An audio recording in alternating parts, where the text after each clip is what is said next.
밤은 깊어갔고 나는 어두운 방에서 혼자 컴퓨터 화면을 응시하고 있었다. 인터넷을 통해 여러 사이트를 돌아다니며 시간을 보내던 중 나는 한국의 한 커뮤니티 사이트에서 공포 썰이라는 게시글을 발견했다.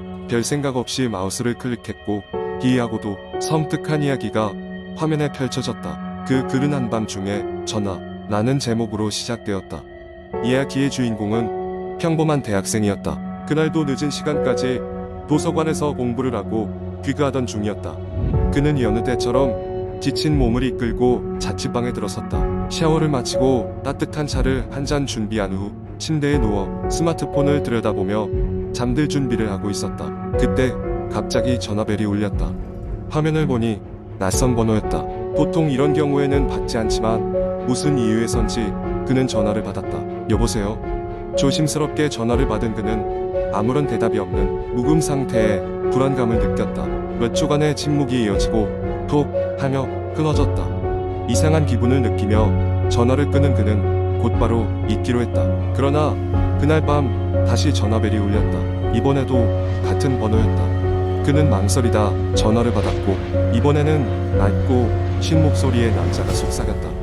너 뒤에 이내 아무 소리도 들리지 않았지만 그의 등골을 서늘하게 만들었다. 순간 방 안의 공기가 무겁게 느껴졌다.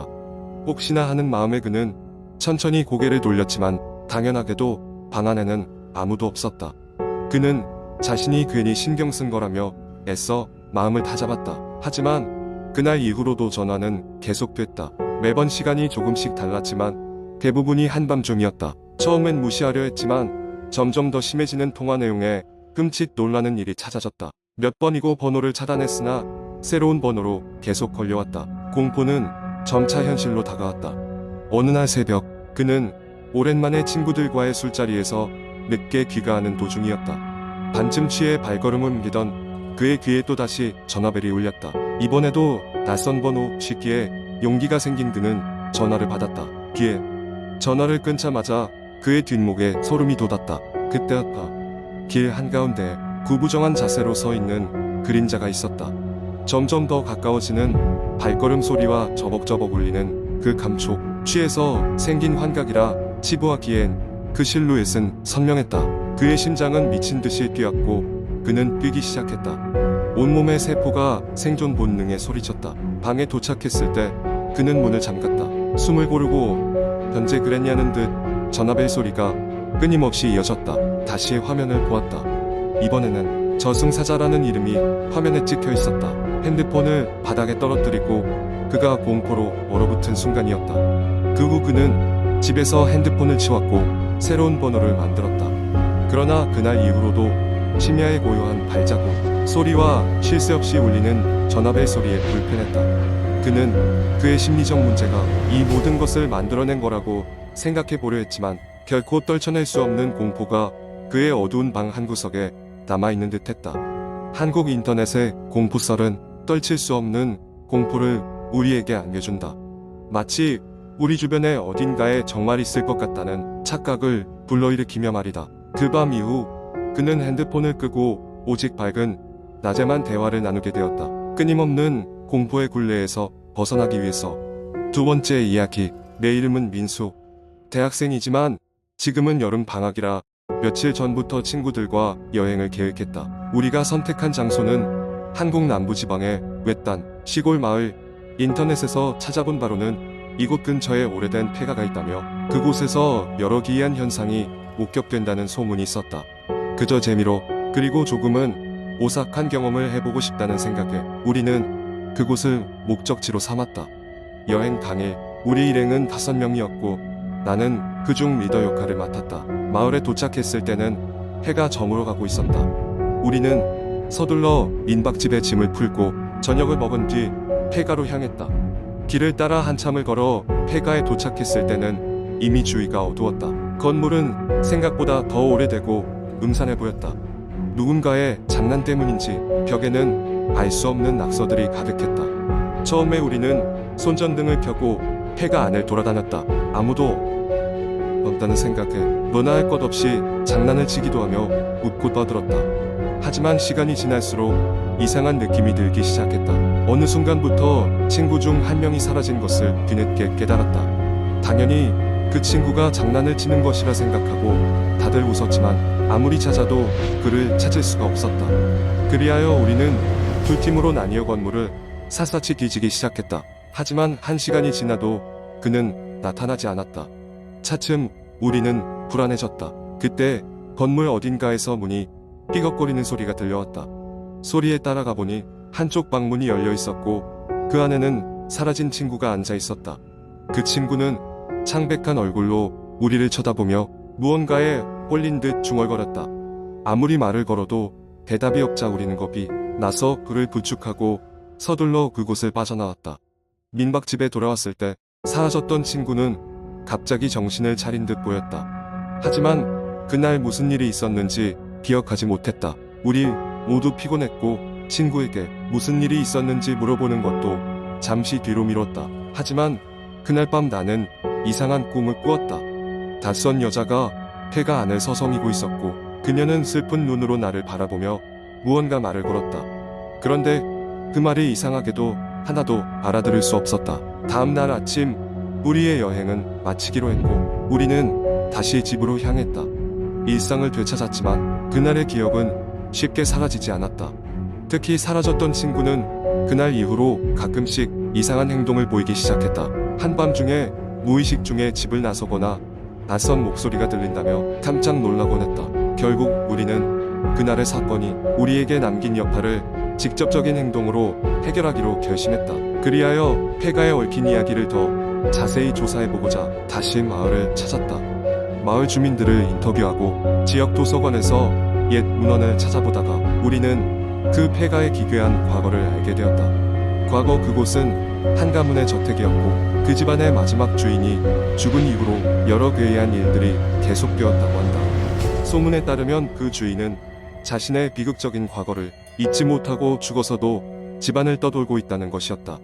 이 이야기를 듣고 나서야 우리는 폐가에서의 경험이 단순한 착각이 아님을 알게 되었다. 그 뒤로 우리는 어느 날 다시 한번 그 폐가를 찾아가서 친구가 경험했던 그 방으로 향했다. 그리고 무언가에 이끌리듯 우리는 정리되지 않은 감정과 두려움을 풀어놓았다. 그러자 신기하게도 친구의 이상행동도 점차 사라지기 시작했다. 지금껏 이 이야기는 우리 친구들 사이에만 전해지고 있으며 폐가는 여전히 그곳에 남아있다. 우리는 그 후로 서로의 우정을 더욱 가깝게 다지게 되었고 그날의 경험을 통해 무언가 설명할 수 없는 인연이 우리를 감싸고 있음을 느끼곤 한다.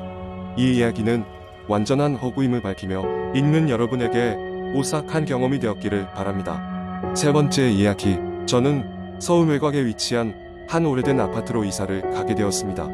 도심에서 조금 떨어져 있는 덕에 주변 환경은 조용하고 공기도 맑았지만 건물 자체가 워낙 낡아서인지 입주하기 전부터 조금 불안한 느낌을 받았던 건 사실입니다. 하지만 적당한 가격에 넓은 공간이 마음에 들어 이곳에서의 새 생활을 기대하며 짐을 풀었습니다. 처음 며칠 동안은 별다른 이상이 없었습니다.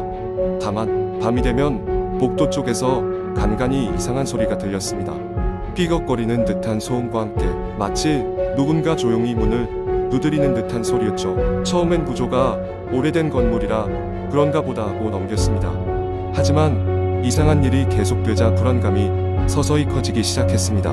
어느 날은 새벽 1시쯤 잠에서 깼는데 방문 너머로 강한 냉기가 느껴졌습니다.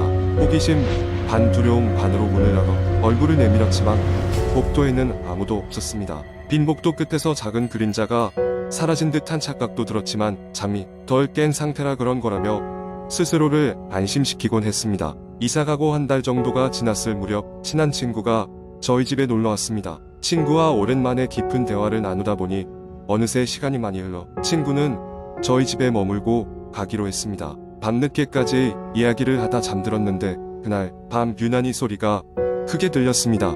이번엔 제 방뿐 아니라 거실에서도 의자 끄는 소리가 들리는 겁니다. 놀라서 일어나 보니 친구도 소리에 놀라 깨어 있었습니다. 둘 다 겁에 질린 채 거실을 살펴봤지만 역시 아무것도 없었습니다. 친구는 자신이 잠결에 의자를 움직였던 것 같다고 했지만 저와 함께 침실에 있었다는 걸 생각하면 그럴 리가 없다는 것을 둘 다 알고 있었습니다. 그날 이후로 친구는 저희 집에 오는 것을 꺼려했습니다. 그 일은 저에게도 심각한 스트레스로 다가왔고 슬슬 이사를 다시 고려해야 하나 고민이 되었습니다. 일을 마치고 집에 돌아오던 어느 날 저녁이었습니다. 엘리베이터를 기다리는데 복도 끝에 이상한 형체가 서 있는 게 보였습니다. 분명 사람이었지만 어둠 속에 서 있어서 잘 보이지 않았습니다. 저는 금세 눈을 깜빡았고 그 형체는 사라지고 없었습니다.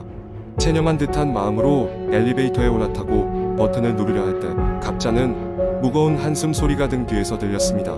도저히 참을 수 없던 저는 그 자리에서 비명을 지르며 복도를 뛰쳐나왔습니다. 밤늦게까지 거리를 헤매다 결국 친구 집으로 피신했었죠. 친구는 제 이야기를 듣더니 진지하게 그 아파트를 떠나라고 조언했습니다. 그날 이후 저는 집으로 돌아가지 않고 당분간 친구 집에 머물기로 했습니다. 며칠 후 저는 부동산 중개인을 통해 집을 다른 사람에게 넘기기로 결정하고 아파트를 방문했습니다. 짐을 정리하던 중 냉장고 뒤편에서 오래된 사진 한 장을 발견했습니다.